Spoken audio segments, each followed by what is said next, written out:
Vamos a analizar diferentes posturas doctrinales de una misma doctrina para que a ver cuál creen. No voy a decir como Pal, ¿verdad? ¿En cuál creemos? ¿Verdad? Entonces, voy a hablar de las tres doctrinas. Obviamente yo tengo mi postura, pero pues para que vean la diferencia entre una y otra. Y la doctrina se llama el reino de Dios. Vamos a ver tres posturas diferentes de lo que algunos dicen que es esa doctrina del reino de Dios. La primera doctrina le han llamado establecer el reino.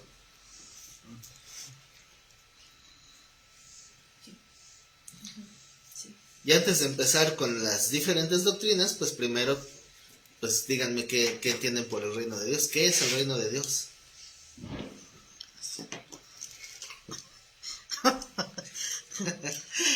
Pues es la voluntad de Dios en la tierra. La voluntad de Dios en la tierra. Bueno, es una buena definición, aunque está incompleta. Ok. ¿Alguna otra? Pues a mí se me hace como un rey que gobierna, ¿no? Como un reinado. Un reinado. Tal cual. Ok. Más o menos ahí vamos, ¿ves? La misma línea. Porque al escuchar reino, lo primero que nos podría llegar a la mente es un rey con corona, ¿verdad? Al estilo medieval, no sé, ¿no? Por lo menos a mí es la imagen la primera imagen que me llega al escuchar reino, se me figura de los cuentos de hadas. O sea, castillos, sí, de los reyes, el esposo del dragón. Es un gobierno, ¿no? Es un gobierno. Ajá. Así es. Entonces, a final de cuentas estamos hablando del sometimiento, porque una cosa es que Dios haya puesto reglas, que eso es un reino, y otra cosa es que haya quien se someta, ¿verdad? Entonces, la forma en que se establece esa relación entre el que legisla y el que obedece, esa es la diferencia de estas tres doctrinas. Sobre todo una que es la peor de todas, y las otras todavía son más aceptables, ¿verdad? La primera doctrina de establecer el reino se basa principalmente en el texto de Mateo 11:12.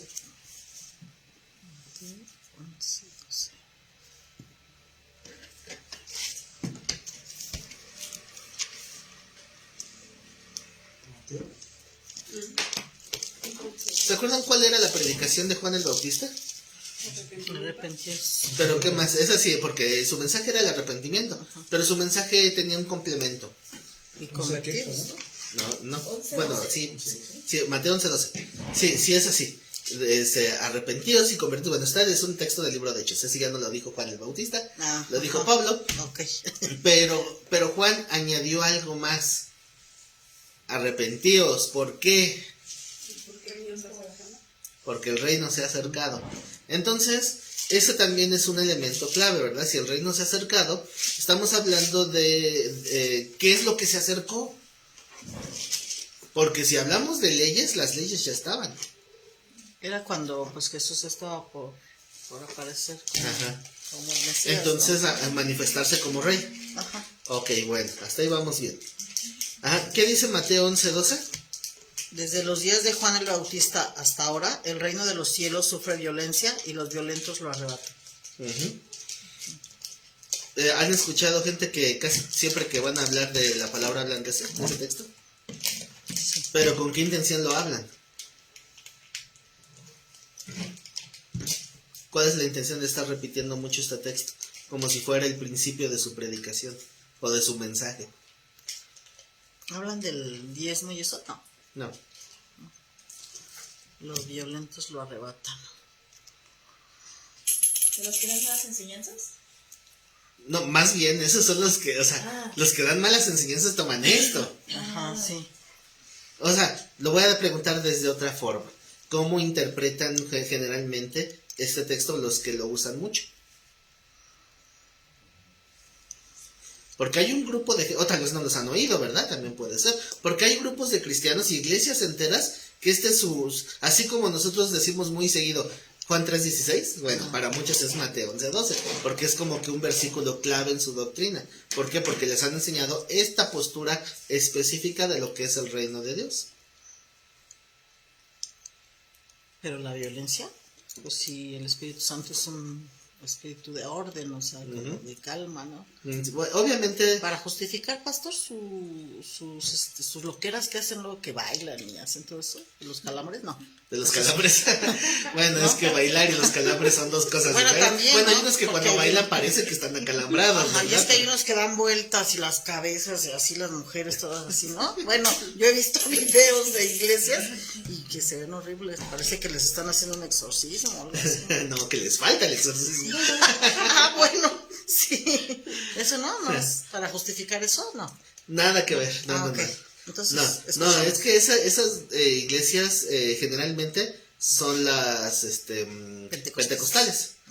Ajá, y no todas, obviamente, ¿verdad? No generalizamos, pero muchas de esas iglesias pentecostales tienden mucho a experiencias sobrenaturales, o sea, experiencias que les llaman incluso a extracorpóreas, o sea, que salí de mi cuerpo y entonces me vi a lo lejos y Dios me llevó al tercer cielo, otros los llevan un al déjà vu, infierno. ¿no? Como un déjà vu. También puede Ajá. ser.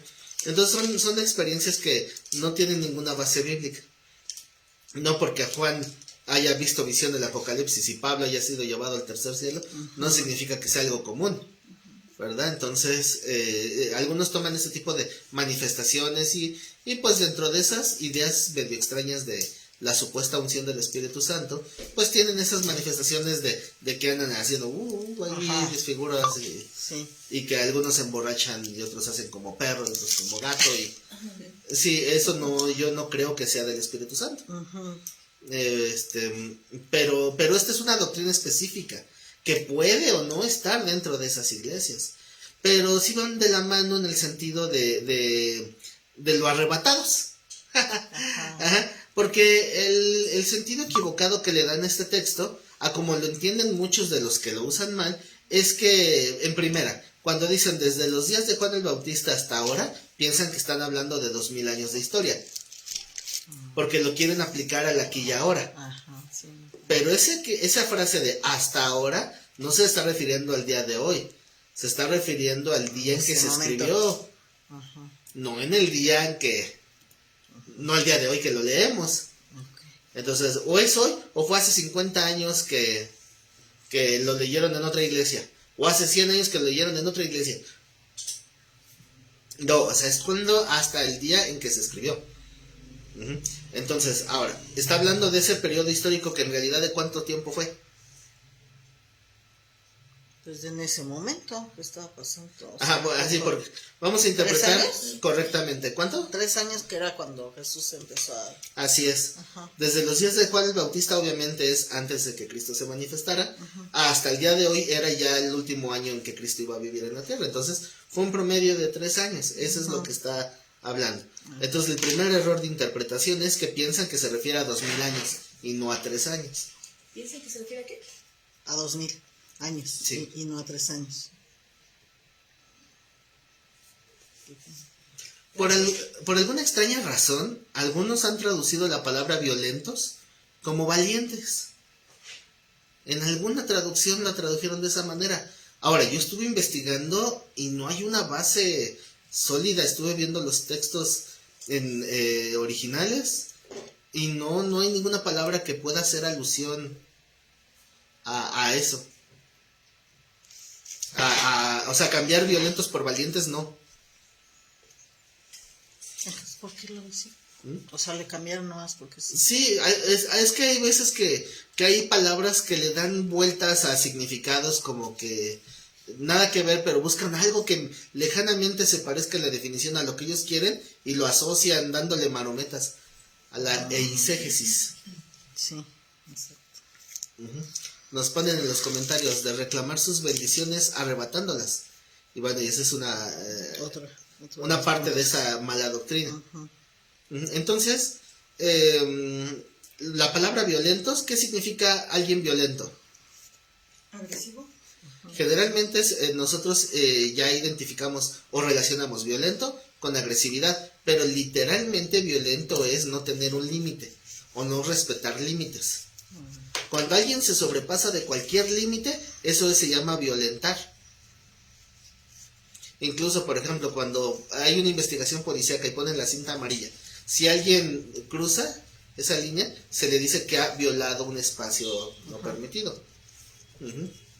Cuando hay un abuso de una persona, dicen que pues es víctima de violación. ¿Por qué? Porque excedió el límite. Entonces, ser violento es no respetar límites.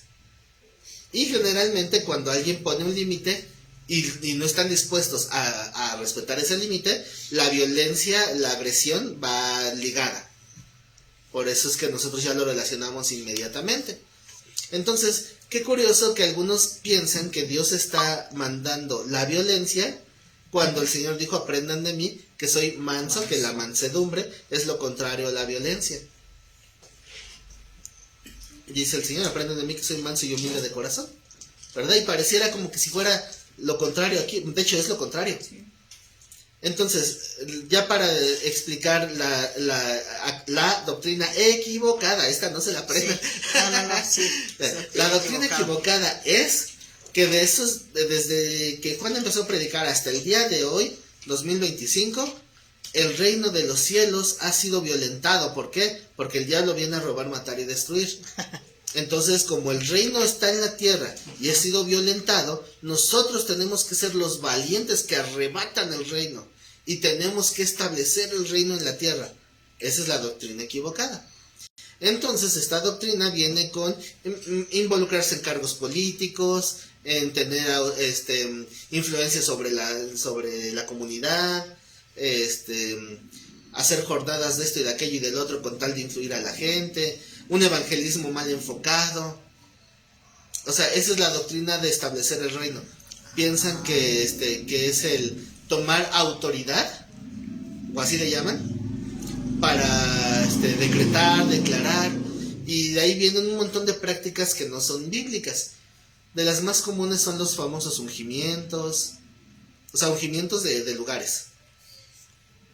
En Colombia, una vez rentaron una avioneta o un helicóptero, no me acuerdo dónde fue cuál, pero creo que en Colombia fue una avioneta y le pidieron obviamente la cooperación a toda la iglesia para, pues caro, ¿no? Rentar una avioneta. Y entonces estuvieron volando por toda una ciudad. No sé si fue en Bogotá o no me acuerdo, creo que sí fue en Bogotá. Por ahí tengo el anuncio guardado. Lo guardé para que sea de mal ejemplo. Entonces, sobrevolaron toda la ciudad con un montón de aceite. Imagínense estar caminando por ahí que de repente te caiga aceite en la cabeza. Ajá. Pues así, haciendo un ensuciadero por toda la ciudad. Ya están ungiendo la ciudad. Eso se les llaman actos proféticos. Y así como así hay un montonal de ritualismos que muchas iglesias han adoptado y piensan que tienen una influencia espiritual. Otros hacen lo mismo pero a pie. Hay lugares donde van haciendo todo ¿cómo se le llama el perímetro de una manzana? De una colonia, por ejemplo. Hagan de cuenta que si queremos bendecir Jardines de Morelos, nos vamos por todas las vías del tren, que es el límite de Jardines de Morelos, ¿no? Sí. Y entonces, lo que iban haciendo en esa ciudad, eso fue en otro lado, hicieron capsulitas de aceite. Entonces, hacían un hoyo en la tierra, sembraban la capsulita de aceite y hacían una oración.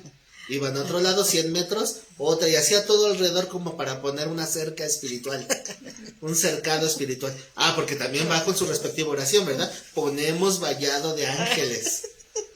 ¿Verdad? Que también muchos, no sé si alguien fue enseñado así. Sí. Sí. ¿Cómo no? A poner los vallados de ángeles, ¿no? Ajá. Ya están mandando a Miguel y a Gabriel a hacer guardia. Todo eso es base de esta doctrina, de establecer el reino y de imponer la fe.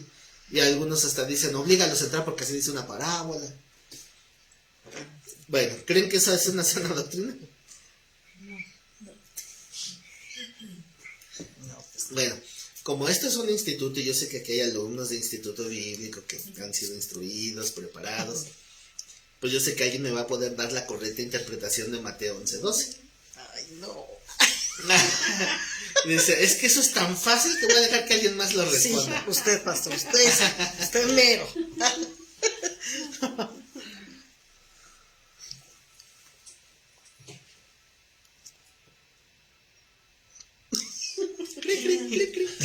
Y yo Yo volteo a ver todos quienes están dispuestos. Otros agarran su libreta, otros la Biblia y se empiezan a esconder. ¿No? ¿Nadie? ¿No se atreven? Pues como decíamos hace rato que es un gobierno, ¿no, pastor? Lo que realmente significa eso. No. ¿Qué? ¿Dónde? ¿Cuál?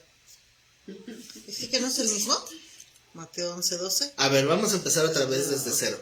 Yo leí Mateo 11:12 y no le entiendo. ¿Quién me lo explica? ¿Quién nos lo explica?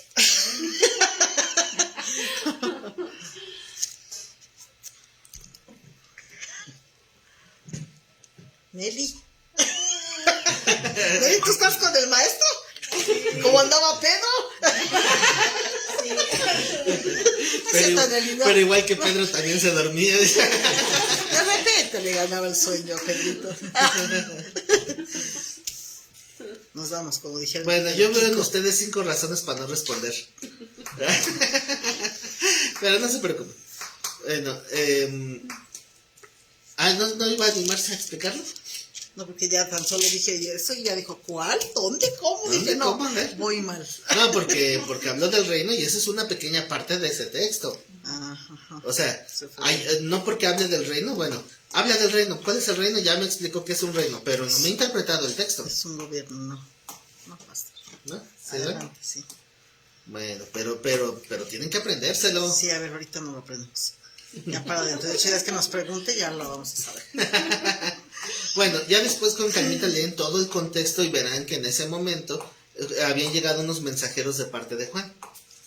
Entonces llegaron a perdón. ¿Qué pasó? Es que me distraje. ¿Qué? Ah, sí. Entonces Juan mandó unos mensajeros. Ajá. Y los mensajeros de Juan decían, Juan nos mandó para que te preguntáramos si eres tú el que había de venir o esperamos a otro. Entonces dice el Señor, vayan con Juan y háganle saber lo que aquí ven, ¿no? Que los ciegos ven, los cojos andan, a los pobres se les es predicado el evangelio, pero no porque se estuviera dando una argumentación de milagros como en sí misma, sino porque la argumentación es que lo que el Señor dijo, vean lo que está pasando, y empieza a citar esas cosas, estaba haciendo referencia a la profecía de Isaías. O sea, dicho de otra forma, no es crean en de que hay milagros, sino vean que la palabra se está cumpliendo. O sea, ese es el argumento, no los milagros en sí mismos. Entonces, cuando estas personas se van, la gente que estaba escuchando empezó a murmurar de Juan. Dicen, uy, no, que profeta y no que o sea, que el reino se ha acercado. Y ahora resulta que tiene dudas. Entonces ya hemos aclarado que realmente una interpretación más aceptada, porque obviamente no hay manera de decirlo tajantemente porque la Biblia no lo dice, pero podemos pensar que Juan realmente no es el que tenía dudas, sino los discípulos. ¿En base a qué sacamos esta conclusión? En base a que Juan no debería tener ya discípulos, porque los discípulos de Juan debían que convertirse en discípulos de Cristo. Por ejemplo, Juan el apóstol, eso sí, él sí tomó esa decisión. Juan y Andrés, que eran discípulos de Juan el Bautista, cuando escuchan a Juan señalar a Cristo, pues se van con él. Entonces, eso es lo ideal. Y por eso él decía, es necesario que yo mengue y que él crezca. O sea, porque la gente veía, es que tu ministerio se está olvidando y el de Cristo está creciendo. Y Juan decía, ese es el punto. Ese era mi objetivo, que él crezca. ¿No? Porque decía, porque él viene después que yo, pero él era antes que yo. Yo no soy digno ni de atarle el calzado, ¿no? Sí. Entonces Juan estaba centrado. Y además, cuando empiezan a murmurar de la falta de fe de Juan, el Señor no le justificó su falta de fe, sino que los regañó a ellos. Les dijo, cuando fueron a buscar a Juan, ¿qué esperaban ver en el desierto? Una vara sacudida por el viento, es decir, alguien que es arrastrado por vientos doctrinales o qué, ¿no? Uh-huh. Dice, a un hombre de vestiduras delicadas, no, porque están en los palacios, no en el desierto. Sí. Pero dicen, pero si saliste a ver un profeta, entonces sí. Y todavía dice, y más que profeta, porque entre los nacidos de mujer no hay un mayor profeta que Juan el Bautista. ¿Qué está hablando el Señor acerca de Juan? No solamente lo está avalando como profeta, les está regañando que él es el profeta con mayor solidez de todos los del antiguo pacto. Sí, porque él era el último, ¿no? El último profeta del antiguo pacto. Entonces, por eso es que las palabras del Señor son un tanto agresivas. ¿Por qué? Porque tal vez, porque están murmurando de alguien que es un ejemplo de la labor que Dios le había dado. Entonces, ahí después de eso, es que viene esta frase.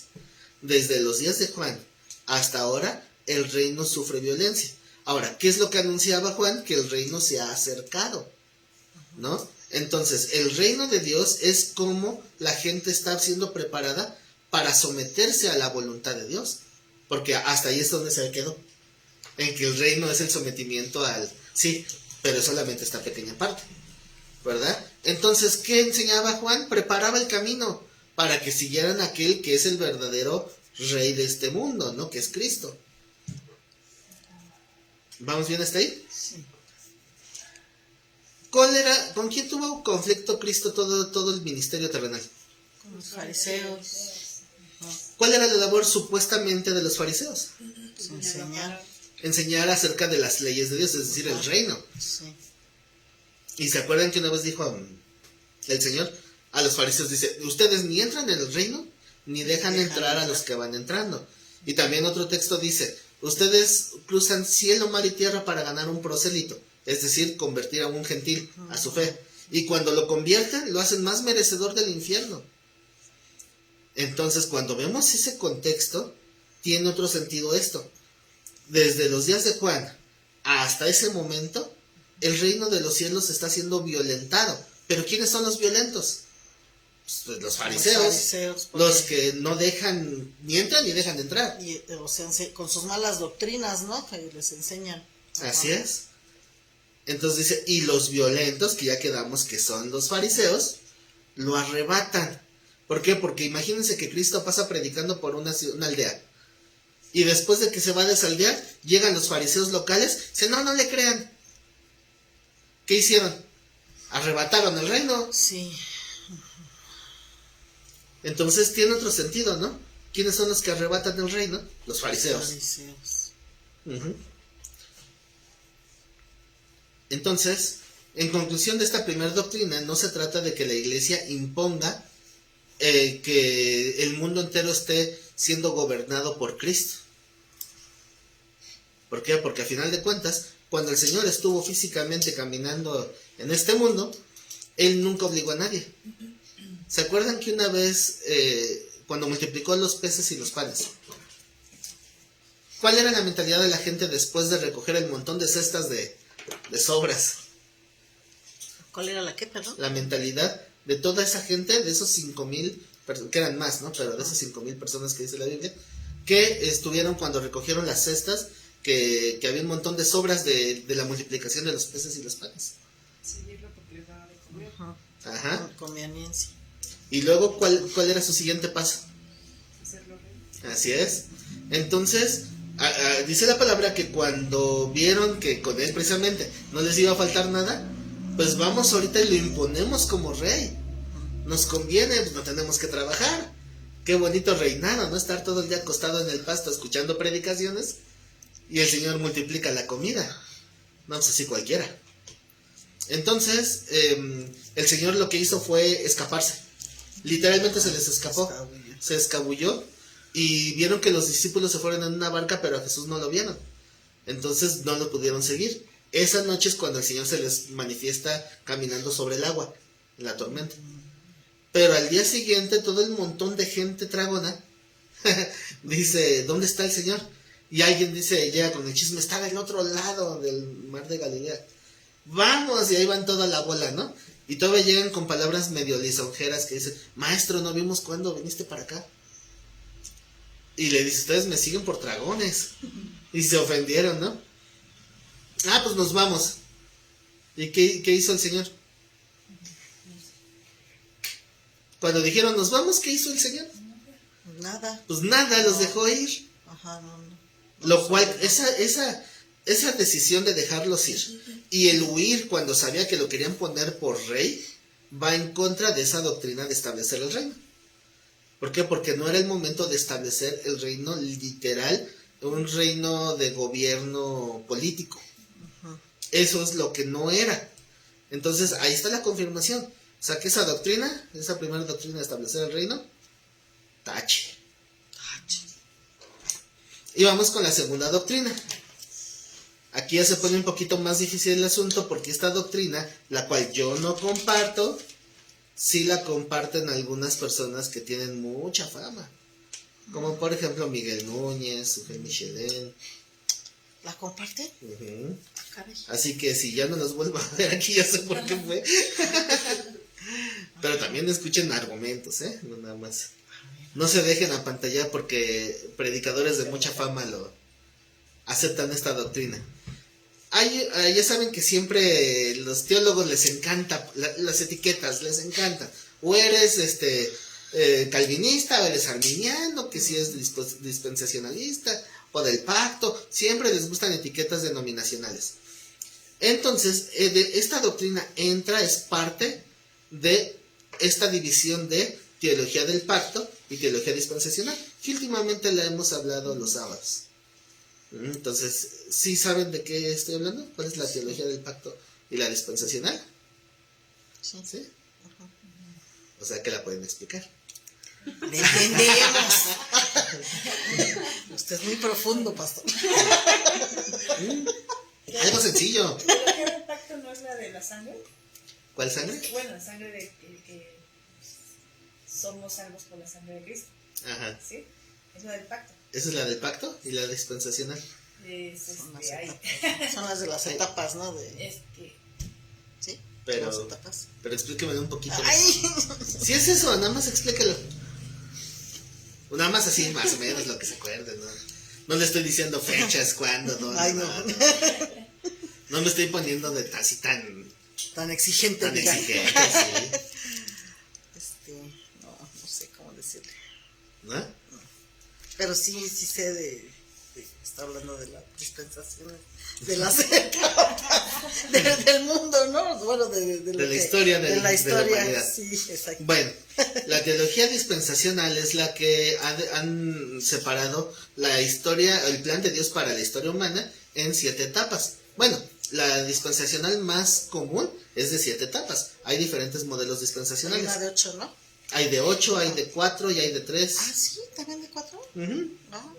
Y obviamente también cambian el nombre de las dispensaciones. Eso es irrelevante, ¿verdad? Pero el punto es entender cómo organizan el conocimiento de Dios.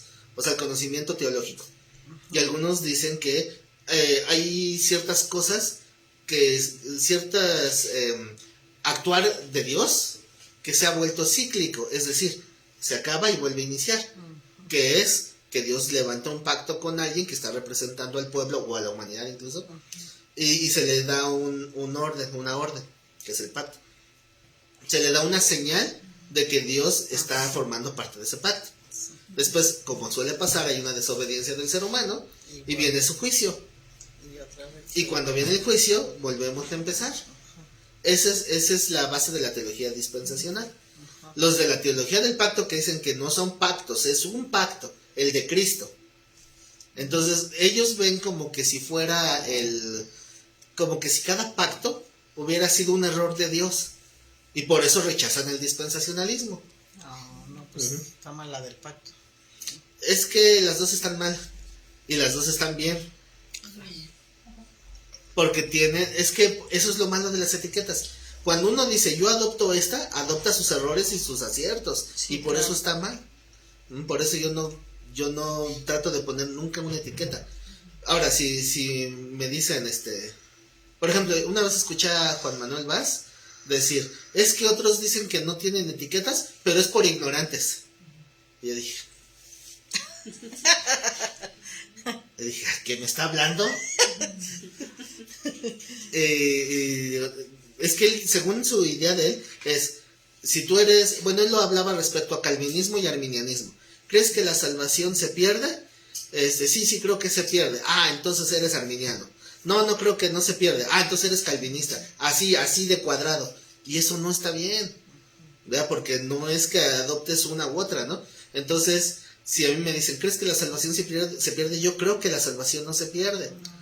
Pero si me dicen, ¿eres calvinista? No, porque hay ciertos puntos del calvinismo que no estoy de acuerdo. Y lo mismo pasa con el dispensacionalismo. Si me dicen, ¿crees que Dios ha hecho pactos dispensacionales? Yo creo que sí. Ah, ¿eres dispensacionalista? No, porque también tienen sus errores. Y eso es lo que yo veo mal en estos predicadores que sí son de sana doctrina, pero que se van a la mayoría. O sea, como que la mayoría está bien, entonces soy de esta. Y aquí no hay ni a cuál irle, o sea, los dos tienen errores y los dos tienen aciertos. Pero lo que tiene que ver con la doctrina del reino es acerca de que, como sabrán seguramente, una de las dispensaciones habla de un reinado de Cristo por 1000 años, ¿sí se acuerdan? Sí. ¿Cuál es? El milenio, ¿no? ¿Ah? ¿Qué número de dispensaciones? Es la última. O sea, ¿La séptima? La séptima dispensación. Entonces, los dispensacionalistas clásicos tienen la teología de que cuando venga el arrebatamiento, entonces viene un juicio a las naciones y entonces viene un gobierno de Cristo por 1000 años. Aquí hay otra subdivisión, hay quienes piensan que los 1000 años son literales y hay quienes piensan que solamente es una expresión de muchos años. Porque la palabra 1000 en la Biblia significa mucho, o sea, no necesariamente 1000. Además que 1000 años es como si fuera otro. Sí. ¿No? Bueno, pero ese es otro argumento. Sí.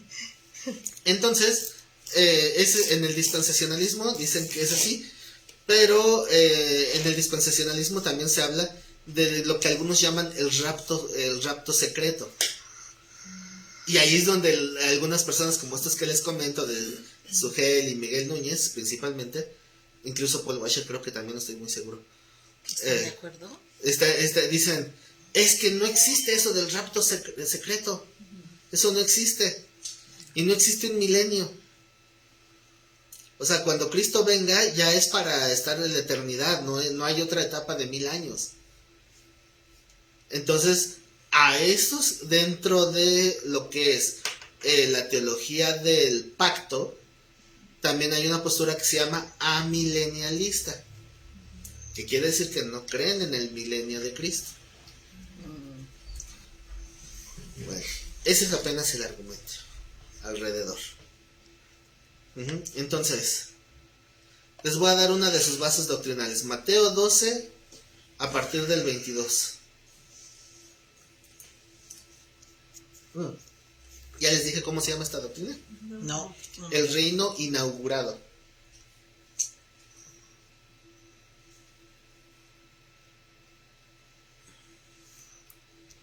Según la doctrina del reino inaugurado, comienza cuando Cristo viene. O sea, los 1000 años, el gobierno milenial de Cristo, empezó cuando Cristo vino por primera vez y culmina cuando regrese.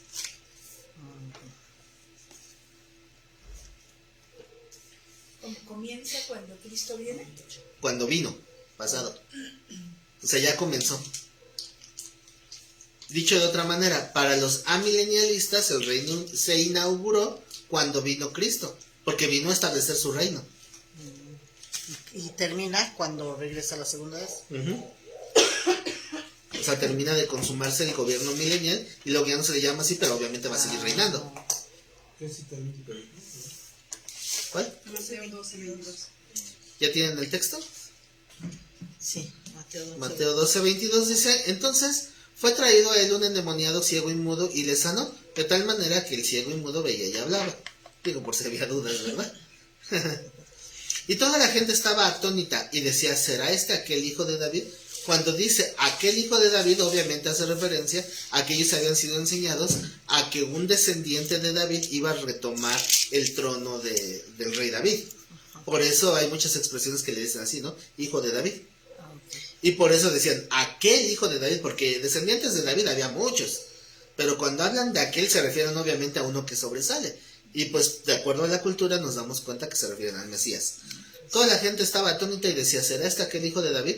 Mas los fariseos al oírlo decían, este no echa fuera a los demonios, sino por Belcebú, príncipe de los demonios. Entonces ya hemos platicado de que esta es la peor blasfemia que encontramos en el Nuevo Testamento. Sí. Porque Belcebú significa Señor Señor del excremento. Sí. Entonces, atribuirle lo que hizo Dios al Señor del excremento, o sea, es una grosería tremenda. Sí. Dice, príncipe de los demonios. Sabiendo Jesús los pensamientos de ellos, porque ni siquiera hablaban de frente. Cuando a alguien nada más le gusta murmurar, habla bien seguro donde no le escuche la persona de la que está hablando, ¿verdad? Porque entonces ahí se pueden meter en problemas. Entonces dice, sabiendo los pensamientos de ellos les dijo, todo reino dividido contra sí mismo es asolado, y toda ciudad o casa dividida contra sí misma no prevalecerá. Y si Satanás echa fuera a Satanás, contra sí mismo está dividido. ¿Cómo pues permanecerá su reino? Aquí hay algo interesante. Dice que, ¿cómo pues permanecerá su reino? ¿De quién? De Satanás. O sea, que Satanás está reinando.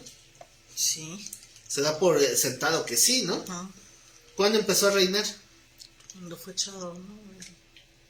¿De dónde? Del cielo. ¿Del cielo? Ajá. Empezó a querer reinar aquí, ¿verdad? Ajá. Y Dios no se lo ordenó, obviamente, pero no se lo impidió, porque era parte del plan de Dios, ¿verdad? Sí. Pero también va algo implícito. El texto de estas palabras de Jesús implícitamente están diciendo que el reino de Él sí va a prevalecer un tiempo. Ahí habla del milenio, entonces. ¿De qué? Del milenio de Cristo, ¿no? O de A- Satanás. Ya me hice bolas. A lo mejor no le entendí bien, porque aquí está hablando de prevalecer el reino de Satanás. Ah, de Satanás, perdón. Ok. Así, porque está diciendo, ¿cómo no prevalecerá su reino? ¿O permanecerá? Ajá. Y permanecer está hablando de que va a permanecer el reino de Satanás. Dice el Señor, y si yo echo fuera los demonios por Belcebú, ¿por quién le echan vuestros hijos? Por tanto ellos serán vuestros jueces. Aquí hijos se refiere a los que ellos llamaban hijos espirituales. Bueno, hay dos posturas. A sus seguidores, ¿no? Ajá, unos eran sus discípulos. Es que no a todos les llamaban hijos, solo a sus discípulos cercanos. Por eso el Señor le decía a sus discípulos, a nadie llamen padre. Porque muchos sí tenían sus padres espirituales. Como hoy también tienen esa doctrina. Sí. Y otros dicen que literalmente hijo se refería a la siguiente generación, a los más jóvenes que todavía eran enseñables. Hay un dicho en el mundo, no se le enseñan trucos nuevos a perro viejo. ¿Sí has oído ese Ajá, dicho? sí. ¿Y a qué se refiere ese dicho? No se le enseñan trucos Trucos nuevos a perro viejo. porque... Experiencia. Ajá, porque tiene experiencia, ¿no? Entonces ya no aprende. Ah, no, sí. Y eso es Entonces, ¿a qué se refiere el refrán? o sea, que ya, ajá, Ya que se ya lo tienen la experiencia, como dices, ¿no? O sea, que lo están viendo como algo bueno. Ah, ¿no? No, no, ese refrán trata de decir lo contrario. ¿Qué nos pasa hoy? Señor, ilumina. Por favor. Cansado. Perdónalo, Señor. Es que fue un largo día, ¿verdad? No, ese refrán de no se le enseñan trucos nuevos a perro viejo es algo malo. O sea, está diciendo que cuando uno ya es grande se vuelve necio y ya no quiere aprender. Porque dicen, así soy y que así me voy a morir. Así son. Ah, Es la actitud necia de los mayores, de los viejos. Que dicen, es que así aprendí yo. ¿Qué te recordó? ¿Qué? Bueno, mejor así lo dejamos. Sí, mejor toque. Bueno, supongo que han escuchado gente así, ¿no? Eso es cuando dicen, perro viejo no se enseñan trucos nuevos. Pero cuando uno está joven, es decir, no está maleado, entonces puede uno Aprender. aprender. Aprender. Ajá. Ujú. Yo por ahí escuché un día un refrán, bueno, no un refrán, un pensamiento que decía que la gente que ya dice ya no quiero aprender es porque ya envejeció. O sea, ya se quedó ahí. Ya no tiene la disposición. Ajá, ya no tiene la disposición, no tiene buena actitud ante la vida. Es que uno luego ya está tan habituado a sus costumbres que ya no tiene la disposición de escuchar, o sea, de saber si pude haber estado equivocado o algo. A veces Dios nos quebranta y nos dice, ¿cómo de que no me vas a escuchar? ¿Verdad? Pero bueno, A la de a fuerzas. a la de fuerza. Pero bueno, es cuando hay un conflicto interno, Dios nos ayuda, ¿verdad? Pero pues Dios también permite que el que no quiera saber, que se quede en su ignorancia.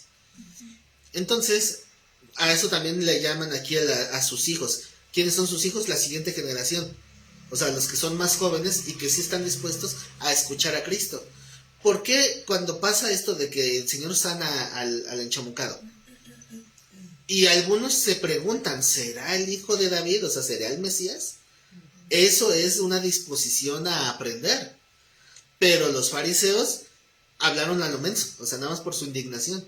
Y soltaron una blasfemia terrible por necedad. Entonces, si la siguiente generación que está acercándose a Cristo y que está aprendiendo de Cristo, entonces ellos también pueden echar fuera demonios. ¿Por quién le echan vuestros hijos? Aquellos que se están acercando. Ajá, o sea, por eso les digo, tanto si se refiere a los discípulos como a la siguiente generación, sigue siendo igual de válida la interpretación. Dice el 28, pero si yo, por el Espíritu de Dios, echo fuera a los demonios, ciertamente ¿qué? Ha llegado a vosotros el reino de Dios. Y entonces aquí está marcando una pauta diferente al al mensaje de Juan el Bautista. ¿Qué es lo que cambió con el mensaje de Juan el Bautista?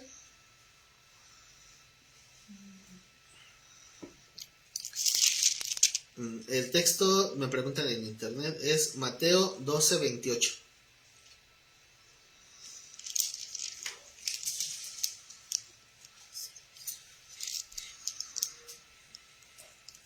¿Ya se les olvidó cuál es la diferencia? Y lo mencionamos hace ratito. ¿El que dice el reino de Dios sufre violencia? ¿No? Cuando yo les pregunté cuál era el complemento, les dije hace rato, ¿qué predicaba Juan el Bautista? Me dijeron arrepentimiento. Yo les dije, ¿y qué más? ¿Cuál era con lo que cerraba el mensaje? Arrepiéntanse porque Se ha acercado.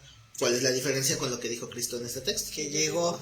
Ah, entonces hay diferencia. Que llegó. Porque dice Juan, se acercó, y aquí dice, no, ya llegó.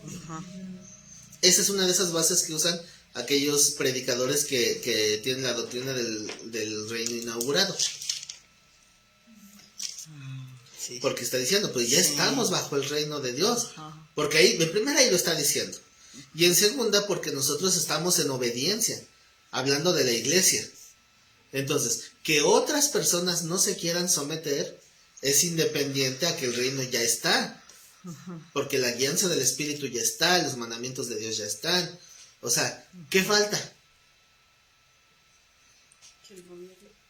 Para falta que quiera la gente. Que quiera. Así es.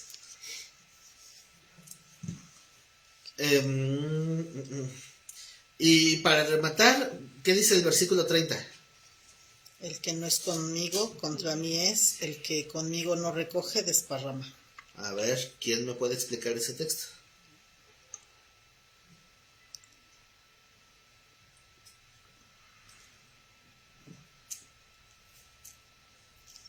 Aquí es como si los obligara.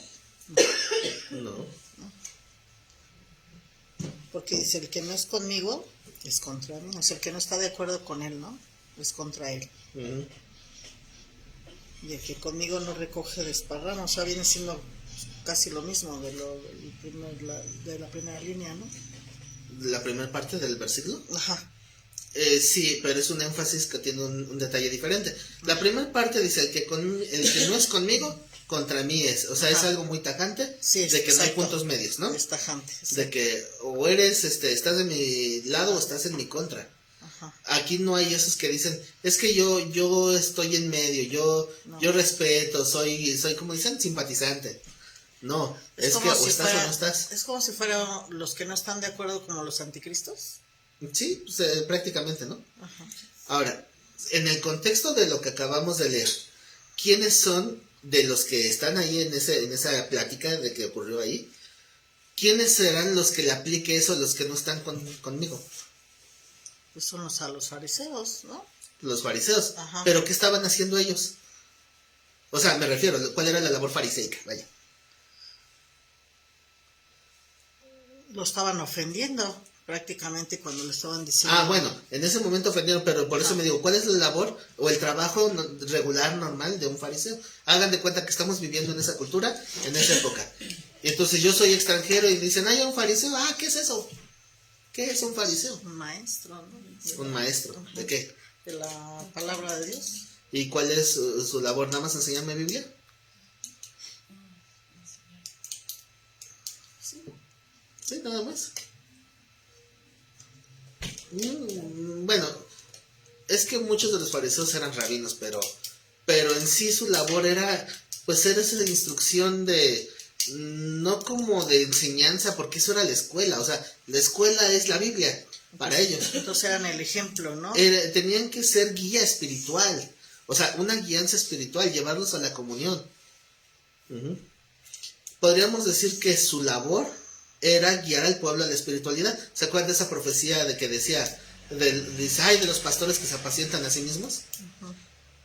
¿Y de quién está hablando el Señor? Pues obviamente de esos guías espirituales, llámense fariseos o rabinos o escribas o intérpretes de la ley, pero que no estaban haciendo bien el trabajo. ¿Pero cuál era su labor? Pues era un trabajo, ¿no? O sea, instruir. El Señor Biblia es solamente una pequeña parte, porque era dar consejería específica, o sea, una guianza personal, un ejemplo, o sea, el poder responder a los conflictos que la gente tuviera. O sea, era mucho más que una clase de Biblia. Así como ustedes los pastores, ¿no? Hacen esa es la labor también de Así ustedes. es. Por eso es que esa profecía le hacía referencia a los pastores de Israel. Aunque literalmente no había un título de pastor, pero sí les llama así la profecía, pastores. ¿No? Los O sea pastores que de los fariseos eran pastores en ese técnicamente momento, sí, aunque no se les llamara así. Pero pues estaban enseñando mal las doctrinas, o sea, Así es. los trataban de llevar casi al infierno. Y los terminaban perdiendo al final, que es lo que hablábamos con el otro texto, el anterior.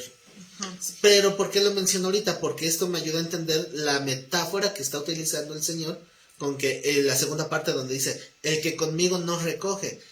¿Recoger qué? La semilla, ¿no? Porque entonces está haciendo una metáfora de qué? Del campo. Del campo, exactamente. Ahí está agarrando el paso. Ay, caray, es que de repente vengo bien atrofiada. O sea, si se dan cuenta que si el Señor dice, el que conmigo no recoge, dice, está haciendo una metáfora de trabajar en el campo, ¿no? Porque entonces, ¿cuál es el trabajo del campo? Recoger el grano, ¿no? ¿Y cuál es el trabajo espiritual con el cual se está haciendo la comparativa? Pues la guianza del pueblo, ¿verdad? ¿Qué hicieron los fariseos? En este caso, en lugar de apoyar el cumplimiento de la palabra, no, empezaron a blasfemar en su ignorancia y alejaban a la gente. Entonces, resulta que eran tropiezo. Y por eso aquí el Señor está diciendo, el que conmigo no recoge, es decir, está según levantando fruto, pero no está conmigo. Entonces, ¿qué pasa cuando estás trabajando pero no es con él? Dice el texto, ¿qué significa desparramar?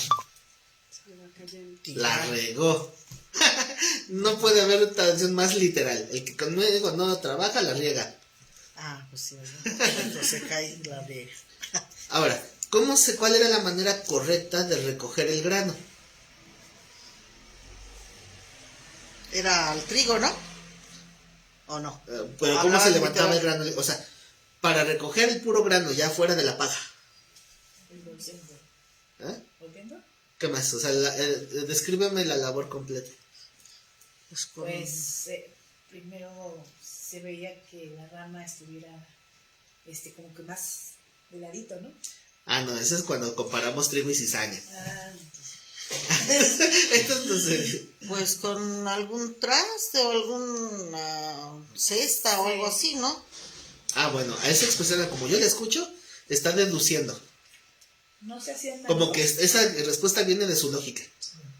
Pues me imagino que con un traste, ¿no? Bueno, así la escuché. Sí, bueno, pues sí. O sea, se hacían manojos. No, y luego se golpeaban, ¿no? Contra el piso, contra el suelo. Contra una piedra. Contra una piedra. Y luego, pues se recogía ya el grano. O sea, pero se ponía como algo, ¿no? Una sábana, algo así. Algo así. Bueno, ahí más o menos se arma el panorama completo. Un petate, me imagino. Algo así. Sí.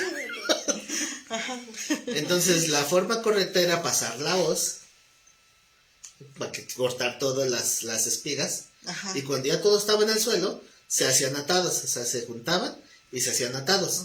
Pero esos atados no es lo que se llevaba, sino los atados se golpeaban contra la roca, pero antes obviamente ponían un algo. Un petate. como le quieren llamar, ¿verdad? Para que ahí cayera el grano. Entonces, eso se hacía en un trabajo en equipo, porque uno solo no lo puede llevar. Entonces, si lo agarra uno se cae, porque ahí es donde se juntaba todo el grano.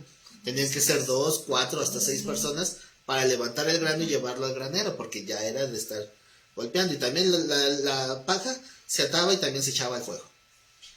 Entonces, esa es la alusión que está haciendo. Si tú trabajas solo, no puedes llevar el grano, no puedes recoger fruto, porque no estás en el equipo, no estás haciendo la forma correcta. O es como querer ir y agarrar el grano con las manos. Se va a ir cayendo. Es cuando alguien, según dice, que trabaja para Dios, como los fariseos, pero están haciendo las cosas fuera del orden de Dios. Entonces ahí el Señor le dice, si no estás conmigo, estás contra mía. Y si no estás trabajando conmigo, le estás regando.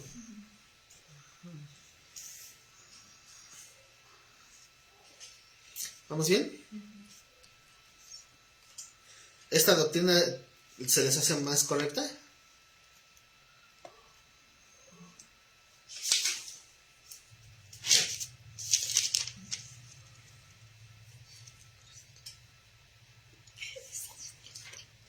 ¿Cuánto silencio? Ni los grillos oyen. Estamos leyendo. Estamos analizando. Ella le dice. ¿Que van a extrañar al hermano David? Sí, ya le hubiera estado echando la culpa. Sí, ya me está Mínimo.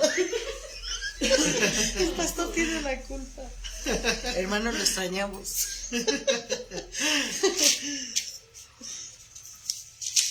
Entonces, a ver, ya, porque ya lo explicamos, ¿no? La primera doctrina, la de imponer el reino.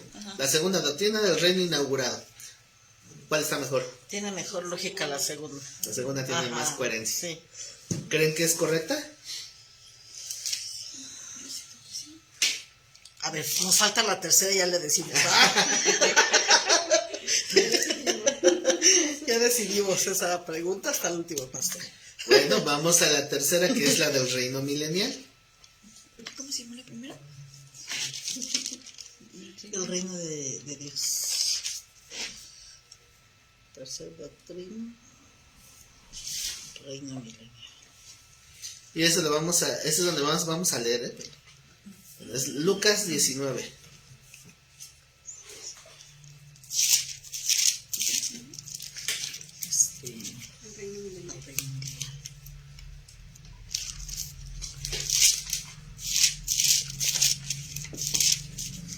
¿Ya lo encontraron? Ya. 19, ¿qué pasa? ¿Mm? 19, desde la ¿Dónde primera. empieza? Sí. Ah, ok.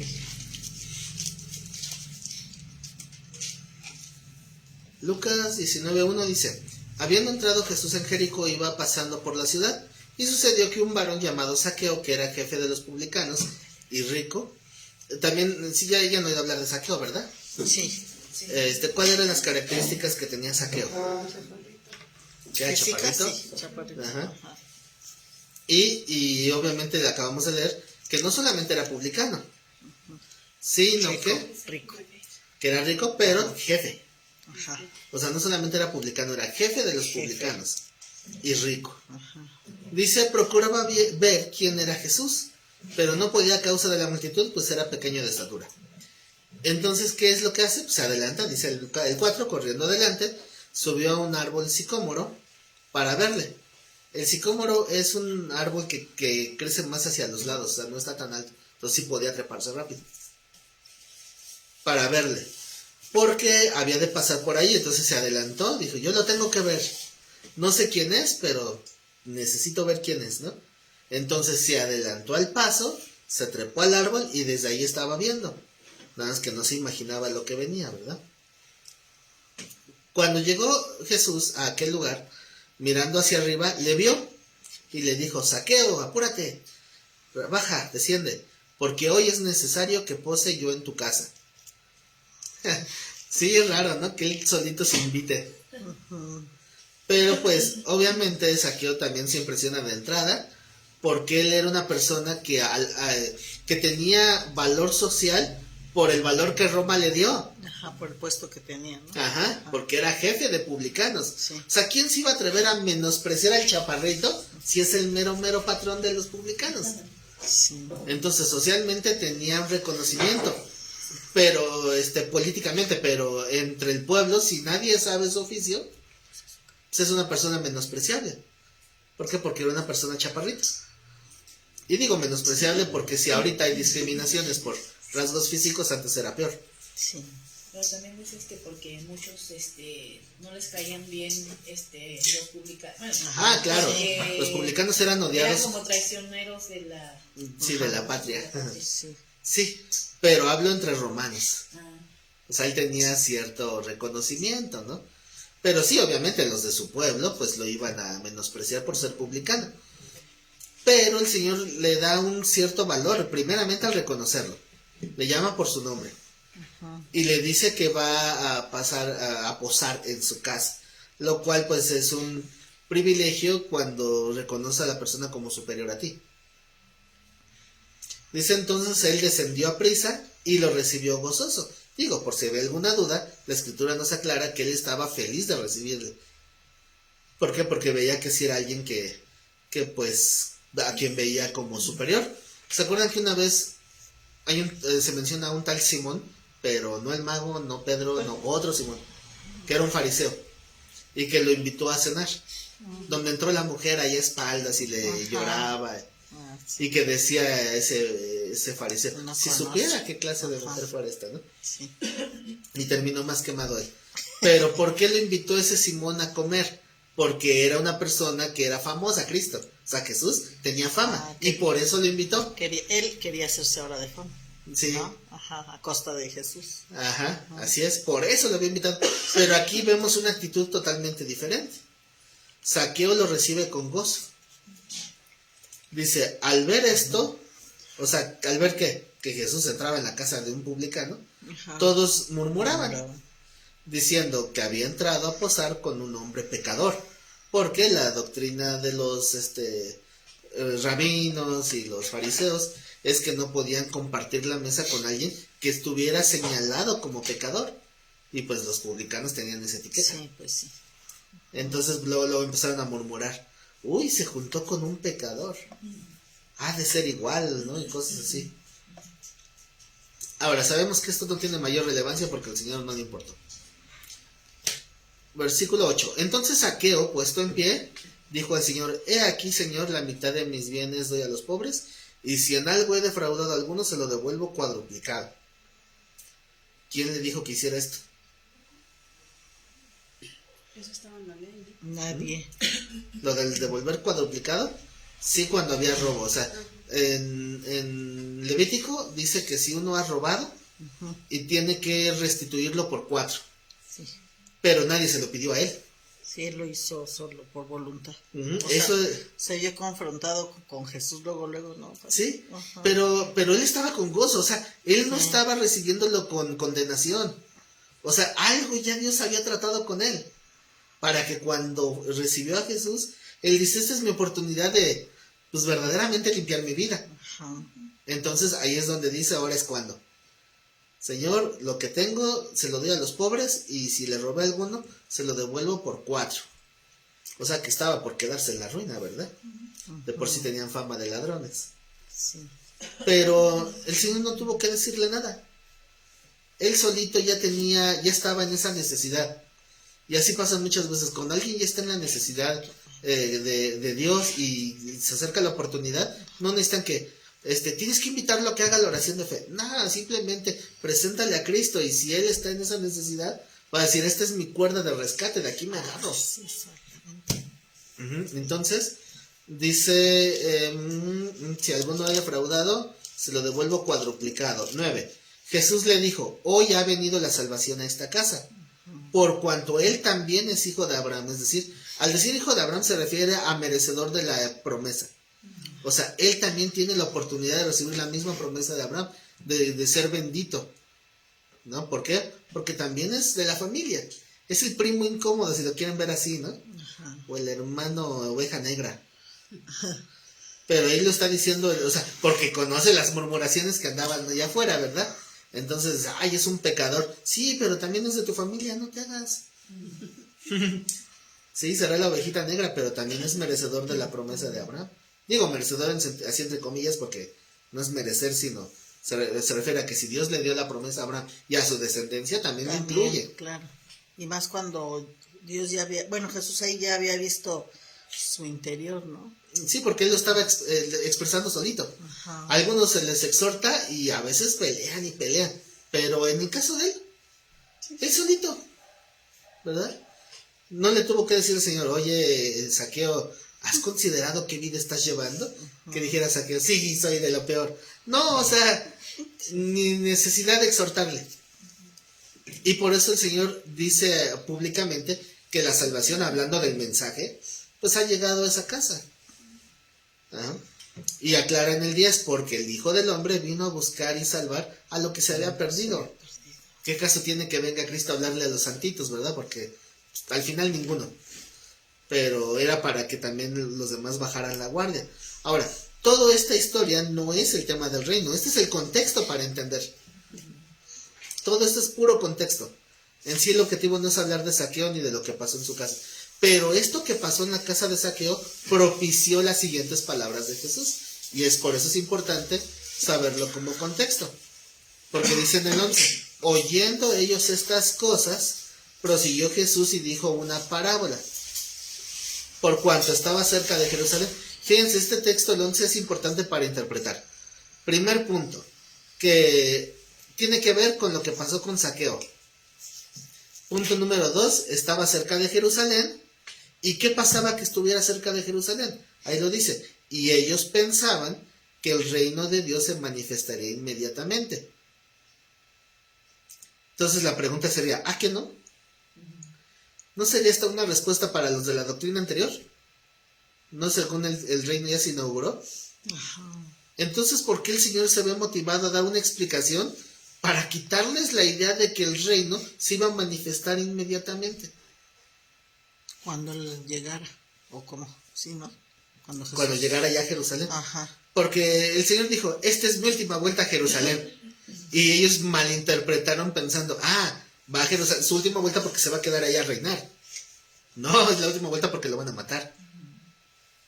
O sea, ahí lo dice. Pensaban que el reino se manifestaría inmediatamente. ¿Cuál reino? Aquí no estamos hablando del reino espiritual. Ellos hablaban o ellos entendían del reino político. O sea, de sentarse literalmente en el trono. Dice el 12, que aquí es donde comienza la parábola, pero ya vemos las intenciones, ¿no? Del por qué. Dijo pues, un hombre noble se fue a un país lejano para recibir un reino y volver. ¿Qué significa un hombre noble? Como un rey, ¿no? ¿Sangre azul? Como un rey. Uh-huh. Bueno, así interpreta un hombre noble. Ajá. ¿Sí recuerdan el relajo que hubo con el príncipe el príncipe Harry, que se casó con la plebeya? Sí. Bueno, sí. Pero él no era rey. Pero era considerado un noble. No, o sea, de la realeza, ¿no? ¿Por lo económico? No era lo económico. Era el estatuto de la familia, ¿no? Era el linaje. Ajá, linaje. Uh-huh. La nobleza tiene que ver con linaje. O sea, no es precisamente que sea ni el príncipe ni el rey. Ajá. Ok. ¿Sí saben cómo destinaban a quienes iban a reinar? Un ejemplo más bíblico. ¿Han oído del príncipe de Egipto? Ajá. ¿Quién es el príncipe de Egipto? No sé cómo se llama. ¿En serio? Ajá. ¿El príncipe de Egipto quién es? No, José, no. Pero está hablando de... Jonás. ¿No han visto la película?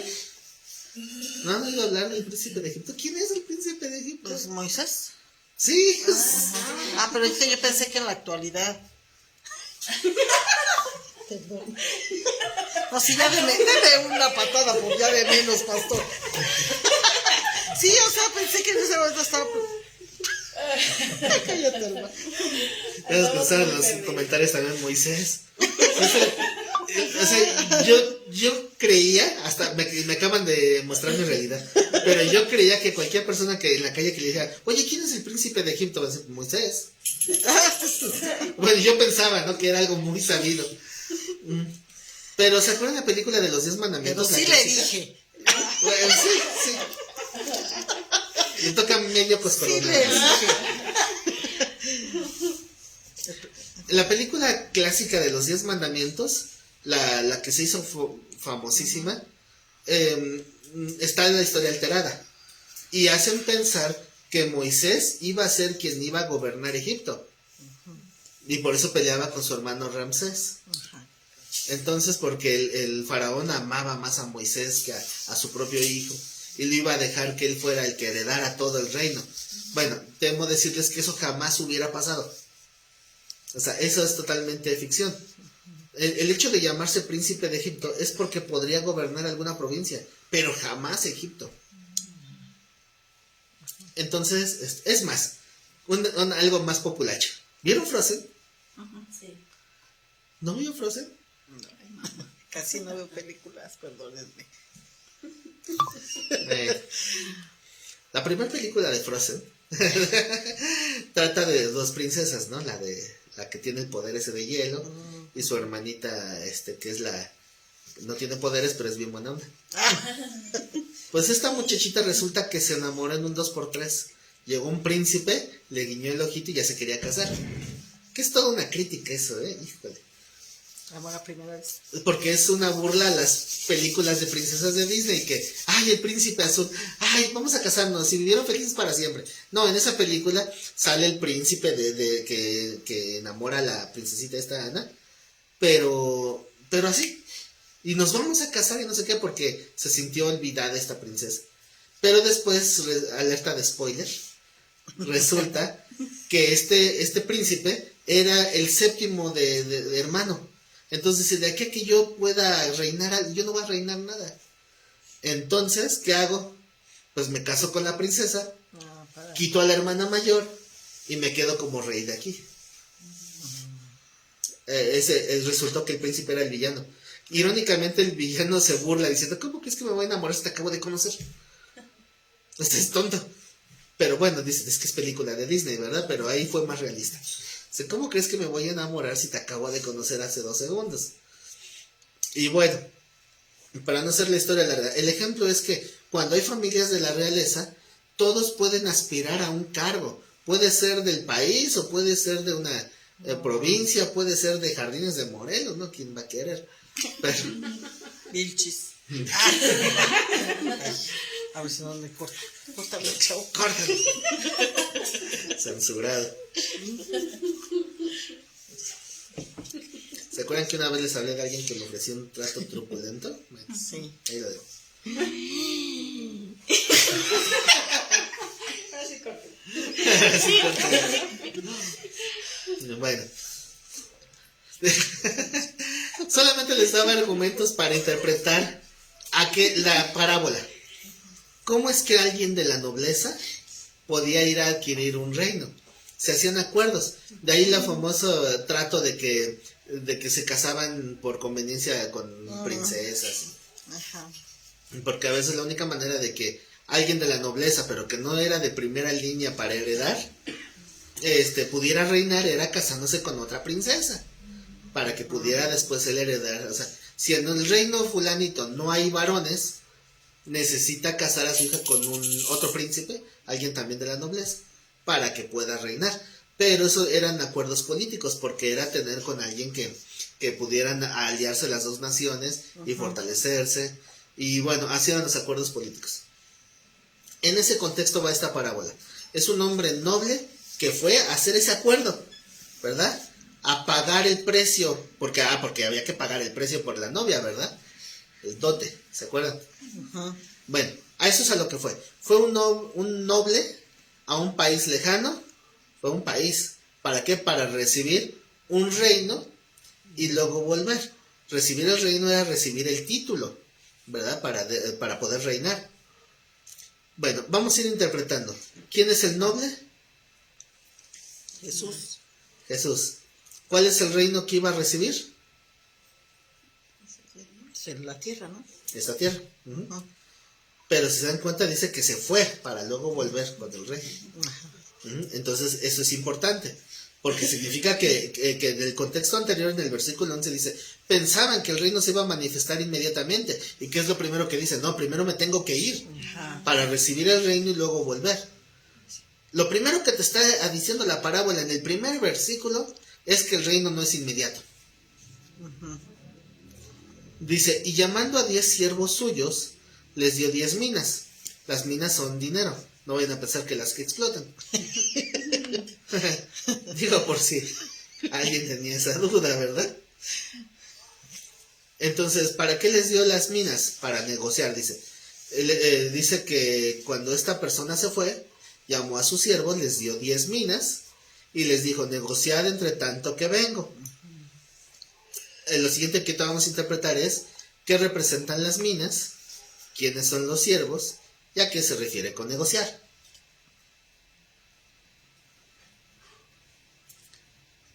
¿Quién lo quiere interpretar?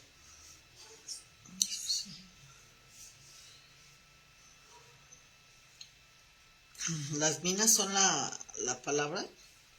¿La palabra? Ajá. Podríamos decir que sí. Es que no es en sí la palabra, pero... Bueno, el trabajo, ¿no? De la evangelización y todo eso. Entonces, ¿los siervos son? Pues son los hijos, ¿no? O los apóstoles. Pues la iglesia. La iglesia, sí.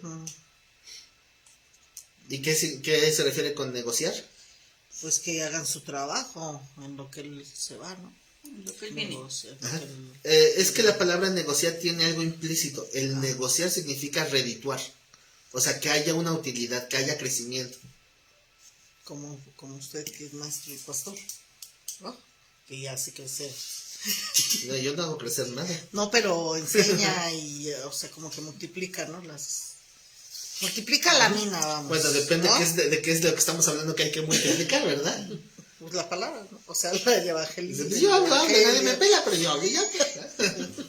Vale, sí, vamos por ahí, van por la idea correcta. Ajá. Ok, entonces, no se vayan a confundir tampoco con la parábola de los talentos porque es bien parecida. ¿Se acuerdan? Que nada más que en la parábola de los talentos también dice que fue un hombre también a recibir un reino, pero les dejó los talentos, que es otro tipo de moneda, y a unos les dio una cantidad, a otros les dio otra y a otros les dio otra, ¿no? 5, 3 y 1, si no me equivoco. O 2 y 1, no me acuerdo bien. El chiste es que eran 3 cantidades diferentes de dinero. Y después todos produjeron un 100% menos el último. Y aquí se parece un poquito. El hecho de que la moneda sea diferente no es tanto el problema. Porque al final de cuentas es un valor, algo que tiene valor, que Dios está dejando para que aquí su iglesia, que son los siervos, lo hagan producir. Entonces, para que crezca, para que se haga ese negocio entre tanto que ven.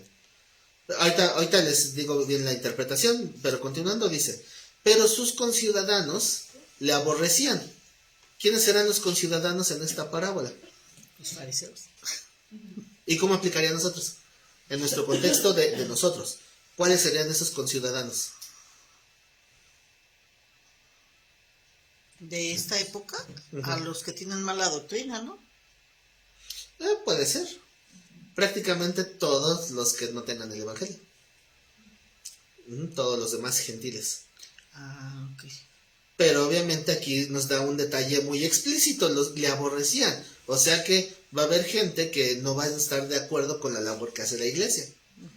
Porque si los siervos son la iglesia y están haciendo una labor, entonces ahí es donde se levantan los que están en contra. Pero sus conciudadanos la aborrecían y enviaron tras él una embajada, diciendo, no queremos que reine sobre nosotros. Porque obviamente, ¿a dónde había ido el noble? A recibir el reino. ¿Y qué es lo que dijeron? No queremos que reine sobre nosotros. Lo rechazamos como ese rey. Eso todavía está más claro, más explícito. Porque Cristo iba a venir, o va a venir más bien, para tomar este reino, esta tierra. Y hay muchos que no van a querer aceptarlo. No quieren que reine. Igual seguimos hablando de un reino futuro, ¿verdad? Dice, aconteció que vuelto él, después de recibir el reino, mandó llamar ante él a aquellos siervos a los cuales le había dado el dinero, para saber lo que había negociado cada uno. Vino el primero diciendo, Señor, tu mina ha ganado 10 minas. ¿Cuánto dinero invirtió este primer siervo? Vino el primer siervo y dijo, Señor, tu mina ha ganado 10 minas. ¿Cuánto dinero invirtió el primero? 10, ¿no? ¿10? Lo dobleteó. No, 5. las dos están mal. Uno, ¿no? Porque le dio uno cada quien. Ujú. Una mina cada quien. Exacto. Esta es otra diferencia con la de los talentos. Porque a los de los talentos, a unos les dio una cantidad, a otros les dio otra. Ajá, Pero sí. aquí habla a los siervos, llamó a 10 siervos y les dio 10 minas en total. Son una cada quien. O sea, una a cada quien. Ok. Por lo tanto, la interpretación es diferente porque en los talentos dice que dio cada uno conforme a su capacidad. En la de los talentos. Sí. Pero aquí no hablamos de capacidad. Aquí hablamos de que qué es lo que Dios le da a toda su iglesia para trabajar por igual. Aquí no hablamos de pastores, evangelistas, no. ¿Qué es lo que Cristo le da para que trabaje la iglesia a todos por igual? ¿Has preguntado? Sí, es pregunta. ¿El Espíritu Santo? No. ¿Trabajar el Espíritu Santo? Vamos a decir como Simón, ¿cuánto por el Espíritu? No. No. ¿La evangelización? Ujú. El evangelismo. Eso es lo que Dios nos da, algo que tenemos que producir, pero nos lo da a nosotros que lo trabajemos. Es el de Mateo 28 donde dice, id y hacer discípulos, Hacer discípulos a todas las naciones. ¿no? Ujú. Entonces, de alguna manera, lo que se predica es el reino, pero el reino que está en proceso. En la perspectiva de la doctrina anterior, el reino ya vino sobre la iglesia. En esta postura doctrinal, el reino no está establecido. ¿Por qué? Porque yo me sometí a ese reino, pero el reino no está aquí. ¿Sí se nota la diferencia? Una cosa es que los cristianos se vuelvan como si fueran embajadores. Imagínense que van a otro país, al que sea, y quieren arreglar sus documentos que hubo algún problema. ¿A dónde van? Pues a la embajada, ¿verdad? Entonces, cuando hablan con la embajada, están hablando con alguien que está bajo el gobierno de México, aunque esté en otro país. Pero si salen de esa casa o de esa embajada, están bajo las órdenes del país donde están. Nosotros tenemos un papel similar. Somos embajadores del reino de Dios, pero el reino no está aquí. Apenas dice el Señor, fue a recibirlo para después venir a establecerlo. Entonces, es obvio que esa consideración de que el reino ya está, no es cierto. Nosotros estamos sometidos a ese reino. Porque el Señor dijo, mi reino no es de este mundo. Y también dijo, ustedes tampoco ya no son de este mundo. Pero estamos como peregrinos y extranjeros. ¿Qué estamos esperando? Que esta tierra se vuelva verdaderamente el reino de Dios, porque ahorita no lo es. Y ahí cambia totalmente. Entonces, ¿qué es la mina? El evangelio. ¿Cuánto porcentaje redituó el primer siervo? 10 veces, ¿no? ¿Cuánto? 10 veces. ¿10 veces? Porque le dio una y él regresó 10, ¿no? A mí me gusta hablarlo en porcentaje, se oye más bonito. Al 100%. ¿No? ¿1000? ¿Eh? ¿El 1000? ¿El 1000? El 100% sería que, o sea, Sí, de una es una más. Eso es el 100%. Sí, no, es el 1000 porque son 10. El 1000%, qué padre, Ajá, ¿no? sí. Al 1000 por uno. Pero, ¿saben dónde se usa esa frase en las iglesias del 1000 por uno? En las de pare de sufrir. Sí. Sí. Cuando hablan de dinero. Sí. No, sí, me acuerdo. También así no se Y en dice. muchas iglesias pseudo-cristianas también. Entonces, dice, tu mina ha ganado 10 minas. Que podría decirse como que, Señor, tú me diste esto, el evangelio, y yo lo produje al 1000%. Él le dijo, está bien, buen siervo, por cuanto en lo poco has sido fiel, tendrás ¿qué? Autoridad. Autoridad sobre 10 ciudades. Lo cual también es otra diferencia en la parábola de los talentos. Porque en la parábola de los talentos, ¿se acuerdan cómo decía cuando le daban las cuentas? Que era diferente.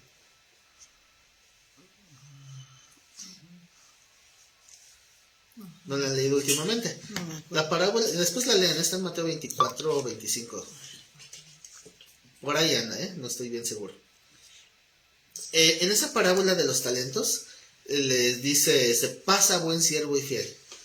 En lo poco has sido fiel, sobre mucho te pondré. Pero aquí no dice sobre mucho, sino aquí dice ciudades. Lo cual está haciendo alusión a un gabinete de gobierno. Sí. Porque el tema de la parábola es el gobierno, es el reino. ¿Se acuerdan de un texto que está en Apocalipsis de cuando Cristo venga y se establezca el reino de Dios? Dice que va a haber tronos. Aparte de los 24 tronos. Porque son se cree que son 24 tronos porque son los 12 patriarcas y los 12 apóstoles. Se cree, ¿no? Igual no sabemos. Pero también dice que después había varios tronos. Y a los que se les dio la facultad de reinar. ¿Quiénes eran esos? ¿Los apóstoles?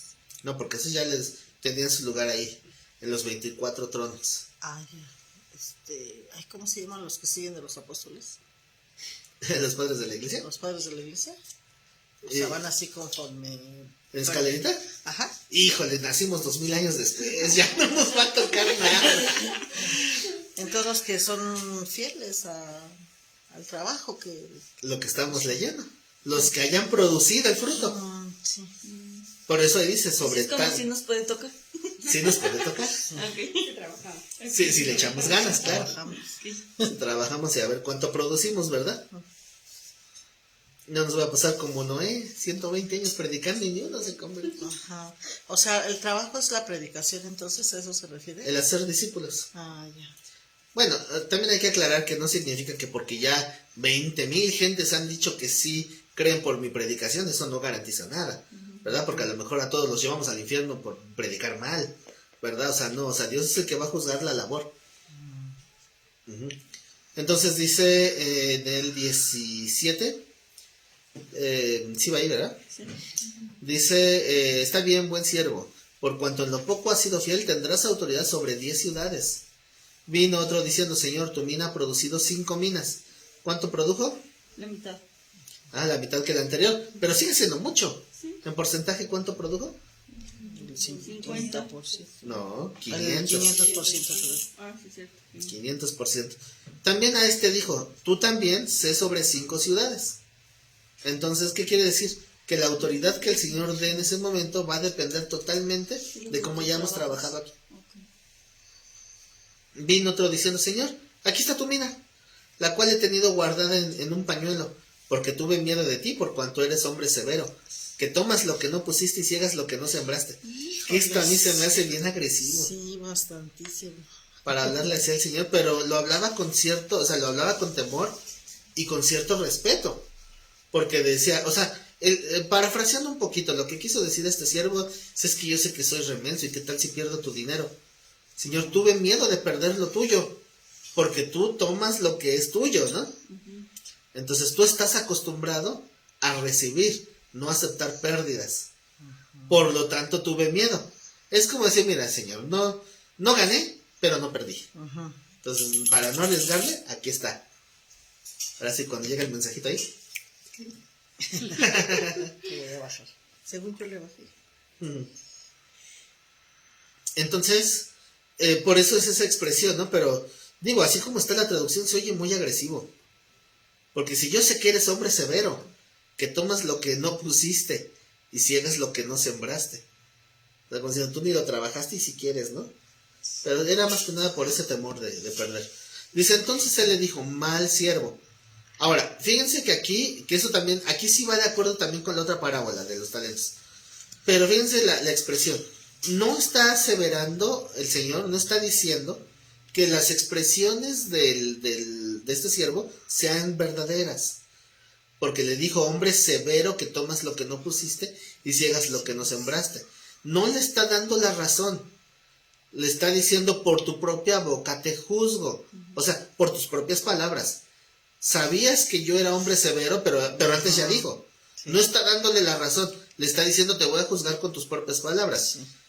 Dicho de otra manera es, si según tú sabes que soy severo, si que tomo lo que no puse y ciego lo que no sembré, Entonces no te debió de haberte dado más miedo. ¿Por qué no pusiste mi dinero en el banco? Para que al volver yo lo hubiera recibido con los intereses. ¿Qué harías si alguien te dijera, tengo un dinero para invertir, pero no sé qué hacer? Toma, te presto el dinero, invierte en algo. Y ahí después a ver cuánto redituamos. ¿Qué harías?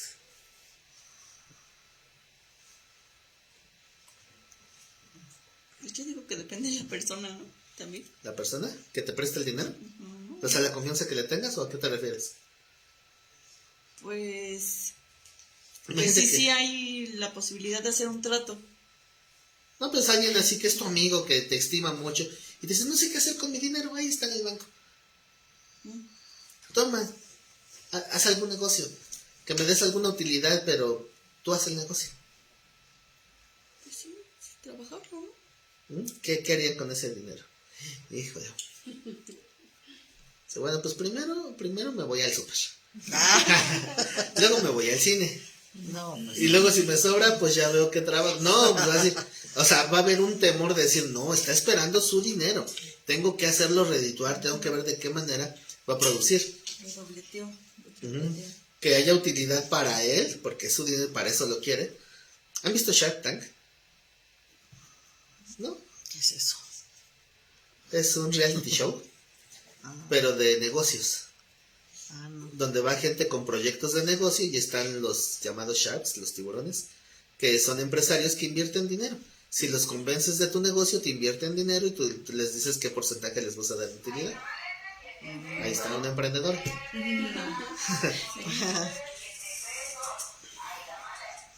Se ve tardado. Entonces, esas personas no van a meter un dedo en el trabajo. No van a hacer nada. ¿Por qué? Porque su parte es dar el dinero. Ahora, esas personas que invierten saben que si el negocio no resulta, porque igual no resulta, Me pueden perder. pues pierden su dinero, pero ya saben a lo que se arriesgan. Por eso invierten en cosas que ellos consideran que sí son buenas, ¿no? Una vez llegó alguien ahí con un super negociazo a Shark Tank. Digo, porque yo me lo sé de memoria. Soy súper fan de ese programa, porque me encantan los negocios. Entonces, llegó una vez un emprendedor con una manguera, un cachito de manguera, así de esas como las que usan para poner la instalación eléctrica, un cachito de manguera, cortado y abierto hacia lo largo, para que las bolsas del mandado mete ahí en el huequito de la manguerita, mete la de la bolsa, y cuando lo cargues no te marque.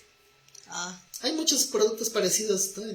En varias marcas, como en Betterware o de esos tipos, hay varias cosillas similares, pero él llevaba su super invento.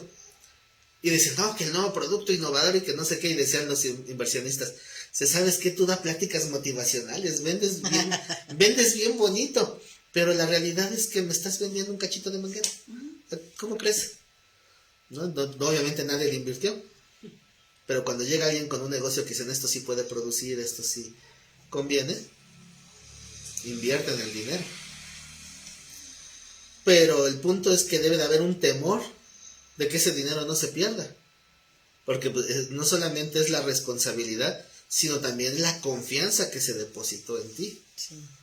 Entonces imagínense, si de veras esa persona fuera sensata con lo que dijo, de que pues yo tuve miedo de que sé que eres duro, eres severo. No es cierto.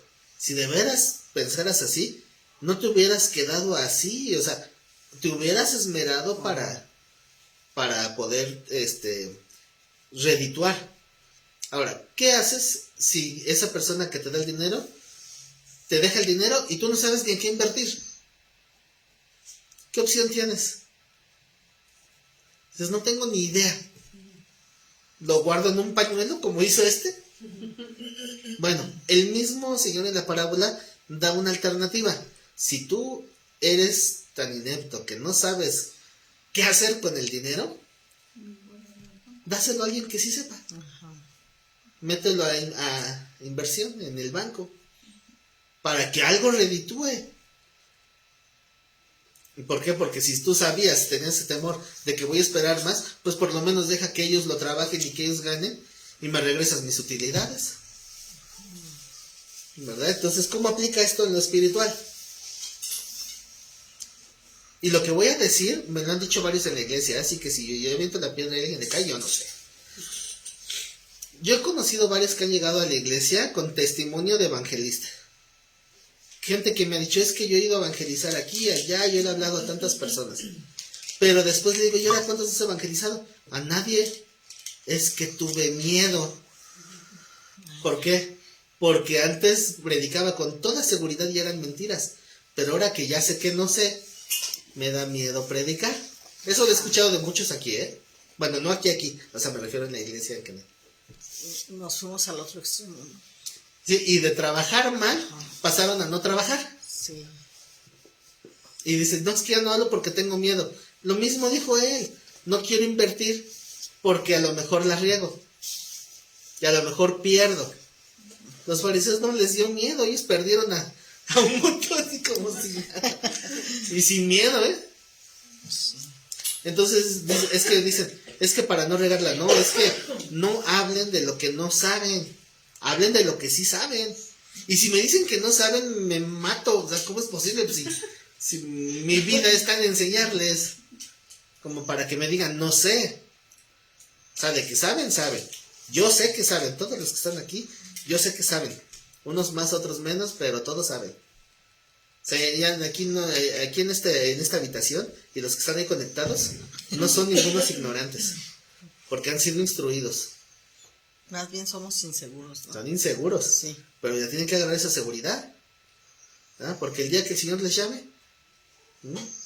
Puede ser en 50 años, puede ser mañana. Puede ser en 5, 4, 3, 2. Ay, no. Ay, no.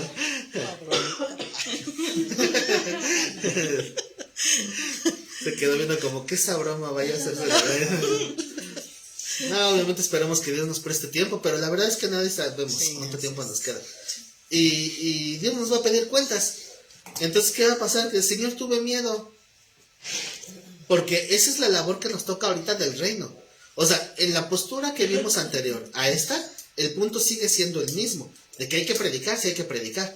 Que ellos dicen que el reino ya está. Bueno, yo creo que el reino apenas viene. Pero en mi persona, ya está el reino. Sí. O sea, ahí estamos de acuerdo ambos. Por eso es que no tengo conflicto con aquellos predicadores. Pero, a final de cuentas, cuando el Señor nos llame, va a hablar de qué hicimos para predicar ese reino, porque cuando Él venga, nosotros teníamos que haber hecho esa labor para que conocieran al Rey que viene. ¿Verdad? Porque cada vez que se despedía de la iglesia decía Maranata. Porque O sea, Cristo viene. Y había ese temor, ¿verdad? Entonces... O sea que prácticamente entonces nosotros tenemos el reino con nosotros, ¿no? Para poderlo prácticamente nos negociar. Así es. ¿Cómo? Prácticamente nos dio una mina. Sí. O sea, esa mina sí nos aplica a todos. Ajá. No me van a salir como luego, ¿verdad? Que dicen, pues es que ese es para los pastores. No, eso es para todos. No, para todos los hijos. Uh-huh. Sí. ¿Se sabe por qué se usa el número 10? Que fueron 10 minas a 10 siervos. Prueba. 10 simboliza prueba. Entonces, ¿qué es lo que va a hacer Dios? Probarnos a través de la labor que nos da. Para ver si lo hacemos bien, lo hacemos mal o lo hacemos bien mal. ¿Verdad? Ajá. Entonces, hay iglesias que hacen sus campañas y se van a tocar puertas. Yo lo he hecho en algunas ocasiones, pero a final de cuentas creo que eso no es lo más importante. Lo más importante es que podamos hablar a la gente con la que tengamos contacto. O sea, Dios nos permite estar en diferentes lugares, a cada quien, tener contacto con gente que nos puede depositar confianza. Y decir, bueno, tú estás confiando en mí, alguien que te diga, es que tengo este problema, esta situación, y te tiene confianza. Entonces corresponde esa confianza, ¿cómo? Dándole el mayor tesoro que tú tienes, que es la salvación. ¿No? Que con sutileza, con sabiduría, sin imponer, sin obligar, sin ser agresivo, pero sí como el Señor nos ha mostrado, ¿verdad? Con amor. Les ponen en los comentarios, hay que evangelizar con denuedo. Efectivamente, el denuedo es esa mezcla entre el valor y la convicción. Como la verdad, ¿no? ¿Sí? Entonces, es parte de la labor que Dios nos ha dado a todos. Poder predicar con ese, como dicen, denuedo, con esa convicción, pero obviamente hacerlo bien. Y vuelvo a repetir, el fruto no es cuánta gente se ha convertido por ti, porque eso no lo sabemos. Sí, no, eso sí. No, el Dios. fruto es que el Señor mire que cada vez hago una mejor labor porque sigo creciendo, sigo estudiando, sigo aprendiendo, sigo aplicando en mi vida, sigo corrigiendo mi propia vida, porque eso también es evidencia para los de alrededor. Y sigo predicándole a la gente que Dios me permita tener a mi alcance.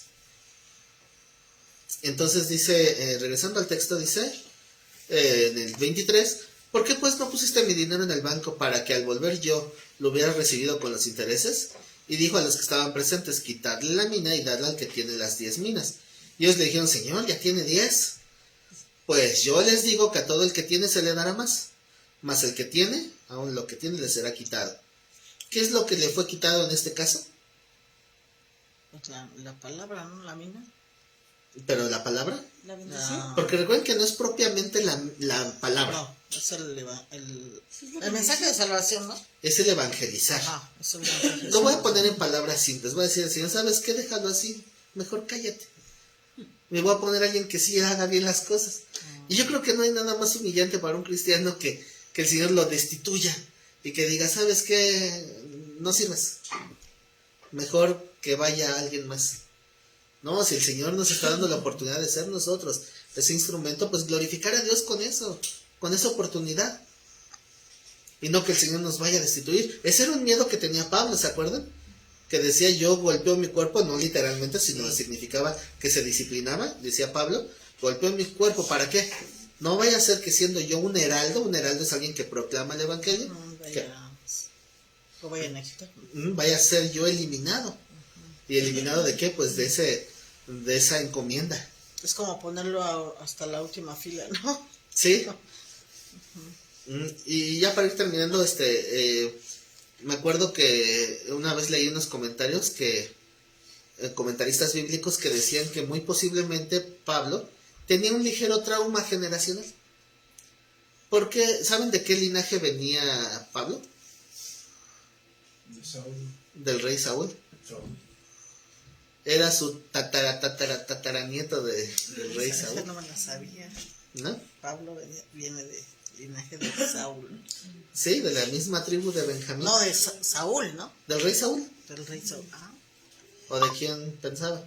No, es que me equivoqué, dije de Saúl. O sea, el de Saúl. El de Saulo. Ah, pues sí. Y de hecho, por eso él veía la relación. Venía del mismo linaje y se llamaban igual. Porque Saúl, en la pronunciación es Shaul, pero en la pronunciación aramea es Shaulo. Saúl. Entonces, Saulo de Tarso, en realidad, Saulo es el mismo nombre Saúl del Antiguo Testamento. Entonces, ¿y qué es lo que hizo Dios con el rey Saúl? Lo destituyó. Lo desechó, sí.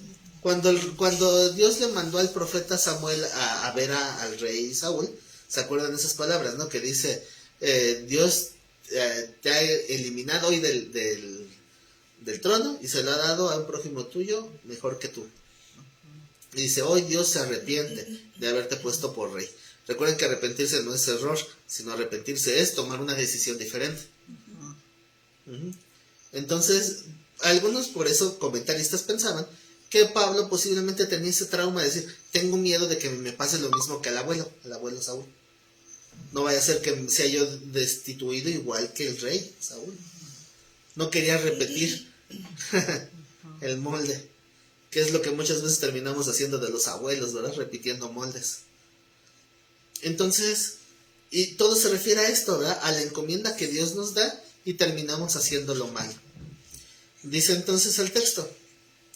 Del 26 iba, ¿verdad? Sí. Pues yo os digo que a todo aquel que tiene se le dará más, y el que no tiene aún lo que tiene se le quitará. Y también, con eso finaliza la parábola, también aquellos mis enemigos que no querían que yo reinase sobre ellos, ¿ellos qué? Traerlos acá y decapitarlos delante de mí. Porque esto es una alusión al juicio de las naciones. Porque cuando Cristo venga, viene con juicio. Porque es cuando ya va a someter a aquellos que no se quisieron someter. Porque el que no está conmigo... Aquí es donde aplica esa, ¿no? Ajá. Entonces, ¿qué es lo que hace la iglesia? Ofrecer la oportunidad de que se adhieran a este nuevo reino. Pero si dicen que no, el reino es de Él. ¿Qué va a hacer? Ah, ¿tú dijiste que no querías? Cuello. Cuello. A darles cuello. Porque este mundo es de Él. Así que, ¿qué opinan? Esta es la tercera postura acerca del reino. Porque cuando Cristo venga a reinar por 1000 años es cuando el diablo va a ser atado, cuando entonces se va a traer el juicio sobre las naciones, El gobierno lo va a establecer, ¿no? va a establecer su reino ya aquí. Ajá. Se va a cumplir lo de las parábolas de las minas, que es cuando le diga, tú en lo poco has sido fiel, sobre tantas ciudades te pondré, Sí. todo eso. Con el trabajo. Así que entonces, más que ser simplemente un conocimiento de doctrinas, es una exhortación para nuestra vida. Sí. Porque es bien fácil decir, eso del reino está mal. No va a decir el Señor. Y la parte de aquí te di del trabajo de este reino, ¿qué? Pues que no es cuando tú vinieras. No, la labor ya está ahorita. Sí, ya desde el momento en que nos hablan y empezamos a aprender, ya tenemos que evangelizar, ¿no? Sí. Y ya por último, una reflexión de cuando estaba yo en la escuela. Un día estábamos leyendo aquel texto que dice que el Señor al ver las multitudes tuvo compasión de ellas que estaban como ovejas sin pastor. Dice, pidan al Señor de la mies que mande obreros a su mies. Entonces, yo le dije, nos pregunta el maestro, ¿verdad? Ya se la saben, ¿verdad? Por eso me pregunta, ¿cuántos le van a pedir al Señor que mande obreros? Todos, amén. Dice, pues no, porque ya los mandó. ¿A quién? A ti. A ti y a mí y a todos, la iglesia. Ya nos mandó. Ajá, entonces sí hay necesidad, hay mucha necesidad. ¿Y a quién mandará?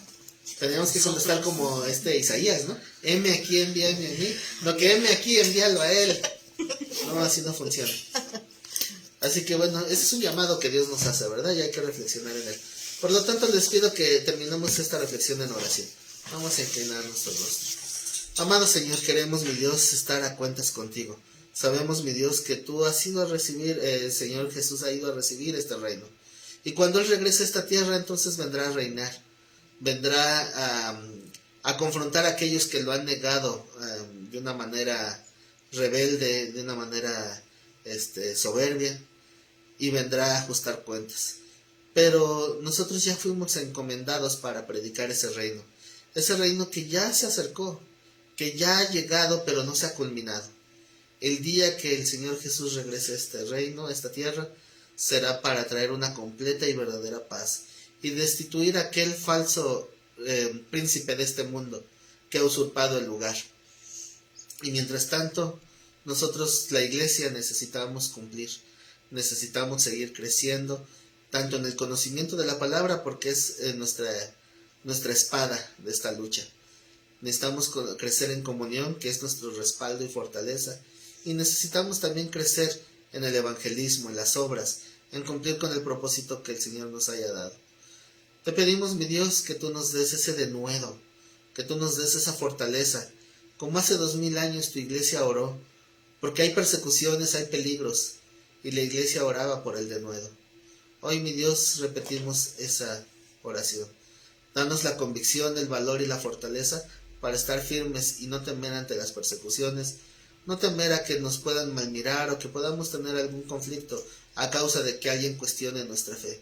Permítenos ser íntegros, honestos y siempre defender la palabra ante cualquiera que lo exija de nosotros. Danos, mi Dios, la oportunidad de reflejar tu carácter, no como aquellos soberbios que piensan que pueden arrebatar el reino, sino siguiendo tu ejemplo de mansedumbre y humildad para predicar tu palabra de la manera correcta y sensata. Te damos gracias, Señor, porque en este tiempo en que nos permites reflexionar, nos has dado paz, nos has dado tranquilidad, y nos permites, mi Dios, hablar libre y abiertamente de tu palabra, porque aún la persecución no ha llegado a tal nivel en el cual tengamos que escondernos, y sin embargo a veces no lo hacemos de la manera correcta. Por eso, mi Dios, te damos gracias, Señor, porque tú nos sigues dando oportunidades. Permite, mi Dios, que la palabra que hoy siembras en nuestro corazón quede verdaderamente cimentada, sembrada, para que pueda dar ese fruto a su tiempo. Gracias, Señor, por este tiempo, por esta oportunidad y por esta palabra. En el nombre de Cristo Jesús. Amén. Bueno, ahora sí les pido a mis hermanos en línea, gracias por estar en esta transmisión. Recuerden dejar su like, compartir este video y si Dios nos presta vida, nos vemos el sábado a las 2 de la tarde.